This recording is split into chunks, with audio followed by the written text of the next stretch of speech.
Praise the lord. ఈరోజు వాక్యాంశము కీర్తనల గ్రంథం 33వ అధ్యాయం 4వ వచనం.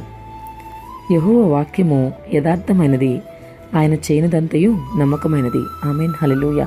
ప్రభు ఈ వాక్య భాగం నుండి ఈరోజు నీతో ఏం మాట్లాడుతున్నారో చూద్దాం.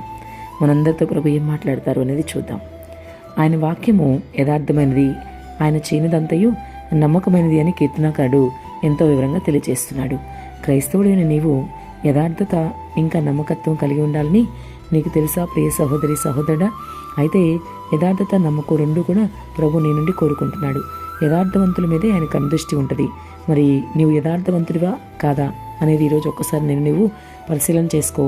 నీ ఆలోచన విధానం ఎలా ఉంది? అన్ని విషయాలు నీవు యథార్థంగా ఉంటున్నావా? ప్రభువుకి ఇష్టడుగానే జీవిస్తున్నావా అని నీవు ఆలోచిస్తే నీకు అర్థమైపోతుంది. అప్పుడు ప్రభు నీకు తప్పకుండా సహాయం చేస్తారు. నీవు అన్ని విషయాల్లో కూడా మరి యథార్థంగా ఉండాలి.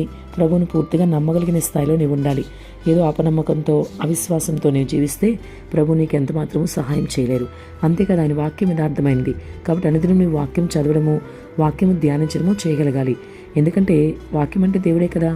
యోహాను సువార్తలో రాసి ఉంటుంది, ఆది యందు వాక్యముండెను, వాక్యము దేవుని యొద్ద ఉండెను, వాక్యము దేవుడే ఉండెనని. కాబట్టి ఆ వాక్యము అంటే దేవుడే, ఆయన యథార్థవంతుడు. కాబట్టి నువ్వు ఆ వాక్యాన్ని చదవగలిగితే నీలో కూడా యథార్థత వస్తుంది. నువ్వు ఏదైనా సరే ప్రభు నుంచి నేర్చుకోవాలి, ప్రభునే మాదిరిగా తీసుకోవాలి. కాబట్టి ఎందుకు వాక్యాన్ని చదవడానికి నిర్లక్ష్యం చేస్తావు? వాక్యాన్ని ధ్యానించడానికి నిర్లక్ష్యంగా ఉంటున్నావు. మరి ఒకవేళ ఇంతవరకు నువ్వు ఎలా ఉన్నా ఇప్పుడే వాక్యం చదవడం మొదలుపెట్టు. ఈ రోజు నుంచి మొదలుపెట్టి కనీసం రోజుకి ఒక అధ్యాయం లేదా 2 అధ్యాయాలన్నా వాక్యం చదువుతూ ఉంటే ప్రభు నీతో మాట్లాడతారు. అప్పుడు ఆయన నీతో మాట్లాడినప్పుడే నీలో యథార్థత వస్తుంది. ఆయన వాక్యంలో శక్తి ఉంది, ఆయన మాటలో. ఆ మాట నీ వద్దకు వచ్చినప్పుడే నీ జీవితం మారుతుంది. ఎవరి జీవితమైనా అంతే. ప్రభు మాట్లాడితేనే ఆ మాట ద్వారా మన జీవితంలో మార్పు వస్తుంది. ఆయన చేయనిదంతయు నమ్మకమైనది అని కూడా కీర్తనాకారుడు అంటున్నాడు. నిజంగా కీర్తనాకారుడికి ఎంత భరోసానా కదా. తన దేవుని మీద తనకున్న భరోసాతో ఆయన చేయనిదంతయు నమ్మకమైనది అంటున్నాడు. నిజంగా నమ్మదగిన దేవుడు యేసయ్య. నువ్వు నమ్మితే ఈరోజు దేవుని యొక్క మహిమను చూస్తావు. నువ్వెన్నోసార్లు ఆలోచించి ఒకసారి మిత్రమా, దేవునికి నమ్మకంగా ఉంటానని చెప్పి మాట తప్పని రోజులు ఎన్నో ఉన్నాయి కదా.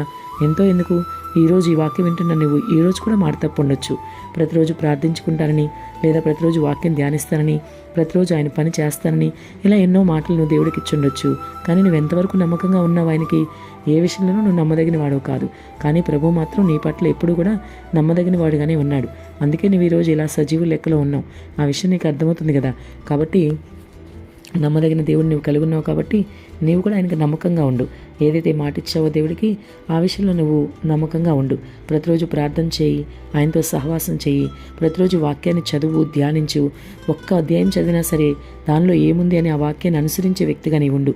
నీలో లోపాలు దోషాలు ఏమైనా ఉంటే వాక్యం చాలా వివరంగా, వాక్యం అద్దము వంటిది.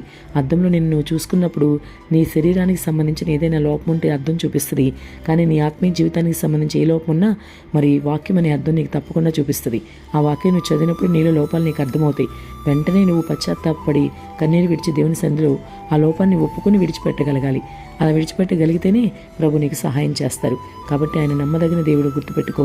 ఆయన చేయనిదంతయు నమ్మకమైనది, యథార్థత కలిగిన దేవుడు. కాబట్టి నీవు కూడా ఆ విధంగా ఇక మీదట ఇంతవరకు నీ జీవితం ఎలా ఉన్నా ఇక మీదట నీవు కూడా యథార్థవంతుడిగా ఉండు, నమ్మదగిన వాడుగా దేవుడికి ఉండు. అప్పుడు ప్రభు నీకు తప్పకుండా సహాయం చేస్తారు.